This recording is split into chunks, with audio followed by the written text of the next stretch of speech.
que tenían en el terreno. Y parece con esto Rusia apuntar a un cambio de estrategia, dado que este general tiene fama de ser un hombre duro. O sea, de una persona bastante distinta a algunos de los mandos rusos que habían operado en la zona, ¿no? Podría ser, digamos, un primer paso para lo que algunos ya están viendo, está por ver si ocurre o no, pero algunos ya ven que puede haber más cambios dentro del organigrama del ejército ruso. Hablamos en este caso del ministro de Defensa y del jefe del Estado Mayor, eh, que ha habido desde hace semanas muchas críticas sobre estos dos cargos. Se les ha responsabilizado desde el lado ruso de los fracasos que ha venido habiendo desde hace semanas, ya desde hace meses, si contamos desde el comienzo de la guerra. Y bueno, va un poco en la línea de todas las presiones que ha habido de cambiar la estrategia. De momento nos quedamos con este nombramiento que, digamos, viene un poco a dar la razón a lo que ya sucedió a principios de verano, que se nombró a otro mando, en este caso para coordinar, más que con un cargo sui generis, para mandar todas estas fuerzas, pero aquello no terminó bien y además acabó siendo destituido por no satisfacer un poco lo que se esperaba, ¿no?, de él. Ha habido movimientos en Bielorrusia, se ha comentado que ha habido mucho movimiento de ferroviario de material bélico. Está por ver hasta qué punto esto es algo relevante o no, pero bueno, hay imágenes circulando por los canales prorrusos.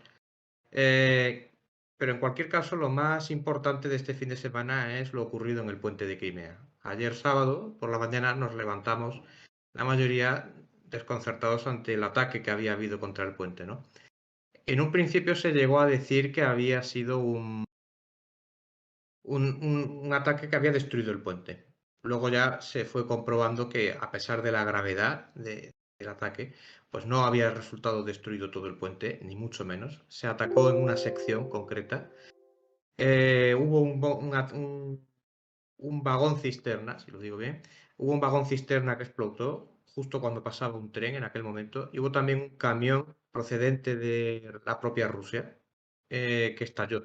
Y en principio fue esto lo que provocó los daños en uno de los pasajes de la carretera, porque hay dos vías, ida y vuelta. Uno de estos pasajes quedó destruido. Hay imágenes en las que se ve el asfalto y toda la sección hundida en el mar. Y luego las vías ferroviarias, dado que son dos tramos, también se vieron afectadas por esta explosión. Sin embargo, ya por la tarde habían restablecido el tráfico en la vía de tráfico rodado que no se había visto afectada, y en los tramos ferroviarios también había sido restablecido el tráfico ya por la noche. Está por ver hasta qué punto el puente está en condiciones de aguantar, digamos, una actividad de cierto calibre durante los próximos meses. Hay que recordar que este puente no es solo un símbolo, fue, digamos, un símbolo propagandístico en su momento, mm, como puente de unión entre Crimea y Rusia, dado que ya Crimea dejaba de estar aislada en el plano geográfico, ¿no? También es una importantísima vía de comunicación, no solo para servicios civiles, sino en el plano militar. Desde que comenzó la guerra, Rusia ha mandado muchos refuerzos al frente del sur, sobre todo Gerson, pero también Melitopol, a través de este puente. Está mucho más alejado del frente y de las vías que circulan por la zona que controlan del sur de Ucrania. Es una zona más segura para mover determinado material. Entonces, hasta ahora había sido una vía muy importante. Ya en su día dijo el Kremlin que si este puente era atacado, algo que era bastante posible, hasta el sábado se preveía que podía haber un ataque, ya había señalado el Kremlin que este ataque podría constituir una línea roja de la que habría consecuencias. De momento, el Kremlin, en la línea habitual de Putin, desde que comenzó la guerra, ha reaccionado con bastante lentitud, tomándose su tiempo. Está por ver si hay una reacción clara en la línea de lo que en su día se amenazó o si, por el contrario, pues hay una acción más limitada, ¿no? No sé el equipo qué pensará al respecto. Por ahora sí que es cierto que la clave de las reuniones, por ejemplo mañana la del Consejo de Seguridad, van en la dirección de lo que comentaba Manu, esa toma de decisiones lenta, ya que se esperaba una gran reacción con la anexión de los territorios, como una respuesta a la derrota en Kharkov. También se esperaba una reacción cuando el tema del Nord Stream se esperaba una reacción simplemente cuando se consiguiera finalizar todo el procedimiento de incorporación, ya no solamente los referéndum en los 4 oblast, en sí el reconocimiento de los resultados, el acuerdo de la Duma, el acuerdo de la Cámara Alta, después que quede eso sancionado por el gobierno y reformada la Constitución. Aún así, no se considera que la ocupación desde el lado, desde la óptica rusa, la ocupación que Ucrania estuviera haciendo de esos territorios sea suficiente para dar esos pasos. Y ahora con el tema del puente de Crimea, que es algo gravísimo para Rusia, es una infraestructura no solo por el simbolismo, como comentaba Manu, sino por la facilidad de unión con el resto de la Rusia controlada por el gobierno, vaya, no solo por el territorio de ocupación de Donetsk y Zaporilla. Entonces, el hecho de que se pasen líneas rojas continuamente y Rusia no tome las decisiones que su sector más beligerante espera, entre los cuales encontramos a Kadyrov, por ejemplo, que lleva bastante tiempo pues haciendo declaraciones en ese sentido, bueno, pues es una cosa que hace ver, primero, el descontento entre las élites. Vuelve otra vez a quebrarse esa coalición de poder de las élites de Putin, teniendo a Kadyrov por un lado, a Shoigu por otro. Vamos a ver cómo lo reevalúan. Y por otro lado, ¿cuál será la estrategia? Porque la respuesta es muy lenta.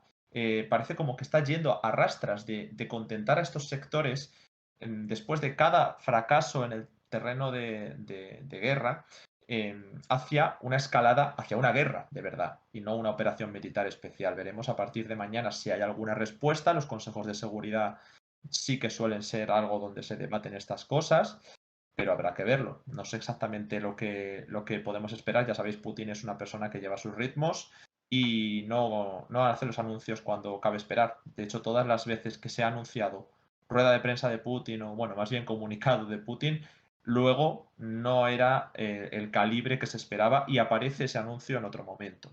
De modo que parece inevitable que acaben escalando, por ejemplo, con la dimensión secreta de esa movilización parcial, que aún no se sabe exactamente cuánto será. Parece inevitable que lo acaben haciendo, pero en función de cómo de mal les haya ido en el terreno de los territorios ocupados, que se supone que ya son para ellos territorio ruso, se puede esperar una respuesta más agresiva o menos agresiva, incluso contemplando la opción nuclear, por supuesto, porque ya todos los días nos preguntáis y es que es otra de las opciones. No sé si tenemos alguna pregunta más, o Manu, si quieres matizar algo que hayamos comentado. Sí, el puente de Crimea ha habido muchos comentarios en la prensa occidental, como es lógico, como no es solo el simbolismo, es también la parte, digamos, logística. El puente no ha sido tan dañado como se ha llegado a comentar, sobre todo en redes sociales, que bueno, circularon esas imágenes de la explosión. Ayer el Ministerio de Transportes y los ferrocarriles rusos parecían confirmar que, bueno, que el puente puede seguir aceptando, en la parte ferroviaria, puede seguir aceptando un tráfico de cierto peso, ¿no? Que no tiene el calibre que pueda tener, pues, por ejemplo, camiones o furgonetas o vehículos automovilísticos en la parte de tráfico rodado. Entonces, esto demuestra que, en fin, que el puente puede volver a ser otra vez objetivo. Ya sería el colmo, pero yo creo que aquí hay una cuestión, y es que si lo han intentado, se pueden sentir tentados a volver a hacerlo con otra tipología de ataque, pero en fin. Esto deja también un poco, dado que el puente se suponía que estaba protegido, ¿no? Es cierto, tiene medidas de protección y de seguridad, pero aquí han fallado completamente, no han conseguido evitar esto. Entonces, el puente en principio, como digo, no es lo que se ha llegado a comentar, no ha quedado inhabilitado. También habrá que ver hasta qué punto puede aceptar el flujo de tráfico que podía tener hasta ahora. En principio parece que eso se va a mantener. Habrá que ver si no vuelven a atacarlo, porque ahí ya sí que podría tener consecuencias más graves. Luego, como tú bien dices, pues habrá que ver cuál es la respuesta. Escalada acabará habiendo.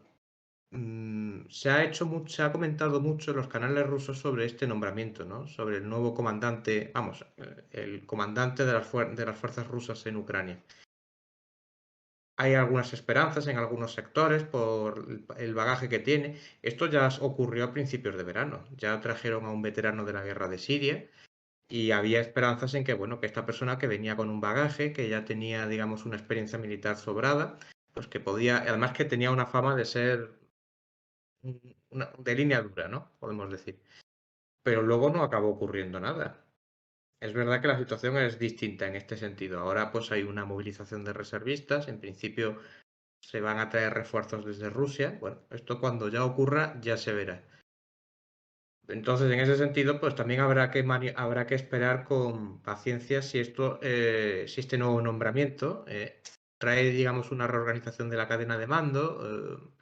Esas son cuestiones que ya veremos en su momento, porque si se producen o no, bueno, es significativo, pero si esto luego tiene consecuencias o no, solo se verá en el momento en que, digamos, entren en acción estas nuevas fuerzas, ¿no? Que lleguen a la zona.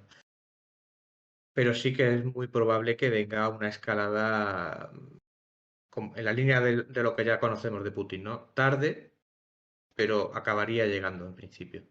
Ucrania sí que hay que decir que está teniendo la iniciativa en todo esto. Es una cosa que no se puede, digamos, escamotear. O sea, en los últimos meses es Ucrania la que lleva la iniciativa y la que marca el terreno a Rusia. Y bueno, pues Rusia normalmente tiene un poco que reaccionar en función de lo que haga Ucrania, ya sea avanzando en Kharkov, ya sea atacando en Gerson o en otros sectores, ¿no? Y aquí pues nuevamente, el puente pues van a tener que tener más cuidado, por decirlo coloquialmente. Y bueno, por cerrar un poco, ya que vamos a pasar a la otra cuestión, responder lo de Bielorrusia, bueno, lo ha comentado un poco Manu, pero no es algo nuevo, ¿no? Es decir, desde el comienzo de la invasión, Rusia tiene presencia en Bielorrusia, incluso desde antes, desde la crisis, os acordaréis, crisis fronteriza migrante con Bielorrusia, con Polonia, entre Bielorrusia y Polonia. Desde aquel momento, Bielorrusia tiene presencia creciente de Rusia, de tropas rusas, ha ido llamando a todo tipo de esfuerzos de cooperación militar en el marco del Estado de la Unión, acuerdos bilaterales, etc. Se ha especulado mucho con que Bielorrusia pueda participar. Primero, desde luego, acogió pues el territorio norte de Ucrania para que Rusia pudiera iniciar la invasión. Después, Lukashenko ha dicho innumerables veces que si no van a participar, que ellos no tienen que llamar a la movilización porque ya están movilizados. También han dicho que quieren los occidentales expandir la guerra hacia Bielorrusia, desde Polonia, Lituania. Es como, bueno, ya sabemos cómo es Lukashenko, ¿no? Que siempre dice una cosa, la contraria, que no se puede tomar en serio. Al final depende de lo que diga Putin. Pero en este caso sí estamos viendo movimiento bueno, traslado de equipos hacia Bielorrusia, más equipos.